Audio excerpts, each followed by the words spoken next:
ముందుగా దేవాతి దేవునికి నా వందనాలు. క్రీస్తు నామములో ప్రతి ఒక్కరికి నా వందనాలు. ఈరోజు నేను చెప్పబోయే వాక్యము పేరు ఏమిటనగా, మానవుని ఆయుష్ కాలం ఎటువంటిది? గడ్డి పువ్వు లాంటిది. యాకోబు గ్రంథము 1వ అధ్యాయము 11 నుండి 10 వచనములు వరకు.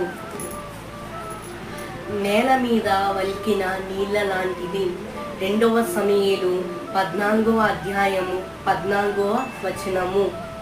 దాటిపోయి నీడ లాంటిది. యోబు గ్రంథము 14వ అధ్యాయము 2వ వచనము. ఆవిరి లాంటిది.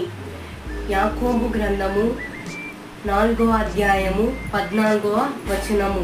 ఈ చిన్న మాటలను, ఈ కొన్ని అంశాలను దేవుడు దీవించి ఆశీర్వదించునుగాక.